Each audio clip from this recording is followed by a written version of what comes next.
January 1943, Leningrad region, diesel-stained snow.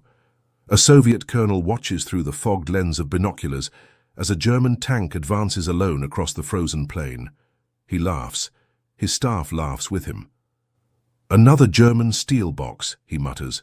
"Slower, heavier, easier to destroy." The tank stops at 1,500 meters. A flash. The sound comes 3 seconds later, low, tearing through the air like wet fabric being ripped away. The observation tower he is in explodes. When silence returns, only the distant roar of the Maybach HL-230 engine remains. 56 tons, 100mm frontal armor, 80mm QK-36 cannon, capable of piercing 120 m of steel at 2 kilometers. What they didn't know was that on that day, they were witnessing the birth of modern fear. The Tiger Eye was born out of an obsession. In 1941, Henschel engineers were given an impossible task: to create a tank that would render everything before it obsolete, not just superior, unattainable. Erwin Aders, the project leader, faced brutal criticism. Too heavy, too expensive, too slow, the generals said. Each Tiger cost 250,000 Reichsmarks, the equivalent of 4 Panzer rifles. The first tests were disastrous.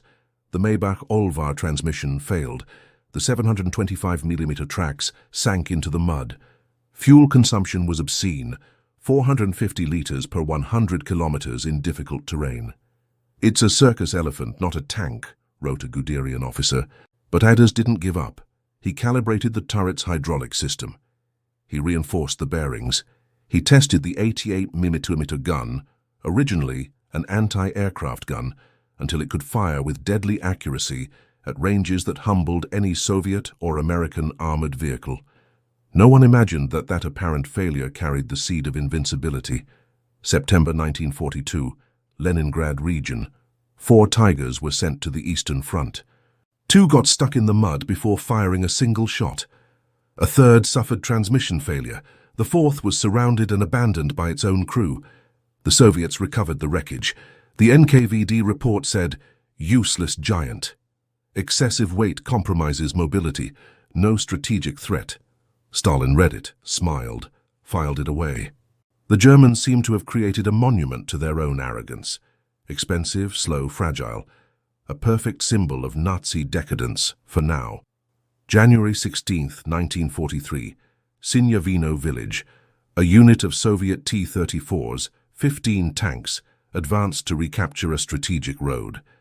On the other side, a single Tiger commanded by SS Oberscharführer Franz Staudegger. Distance, 2,200 meters. The first 88mm round tore through a T-34's turret like cardboard. The second set another on fire before they could react. The third, the fourth. The Soviets fired back. 76mm shells ricocheted off the Tiger's frontal armor like hail on concrete. Staudegger destroyed 22 tanks in 8 minutes.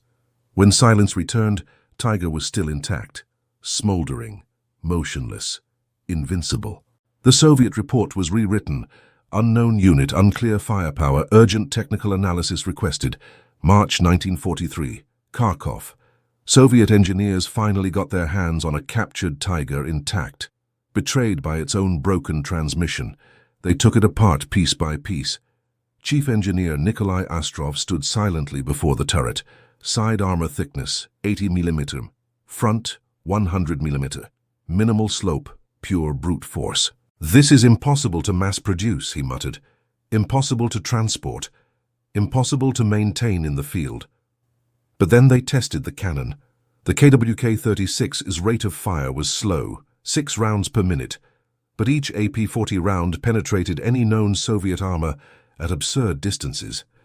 The TZF-9B optical sight allowed for surgical precision. Astrov wrote in the report, "This tank shouldn't exist, but it does, and each one is worth a division."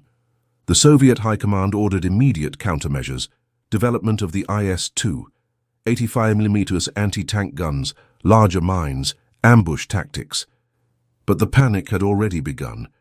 Soviet soldiers called the Tiger the Black Death. The Black Death. The sound of the Maybach HL-230 at 3,000 RPM became the harbinger of annihilation. The Tiger wasn't just a tank. it was a philosophy. While the Soviets were producing quantity, 58,000 T-34s, the Germans were betting on absolute qualitative superiority. Only 347 Tigers were built, but each one changed the battlefield. In the Battle of Kursk, a single Tiger commanded by Michael Wittmann destroyed 14 tanks and 15 vehicles in 15 minutes. The numbers were brutal. Average kill ratio, 5.25 enemy tanks destroyed per Tiger lost.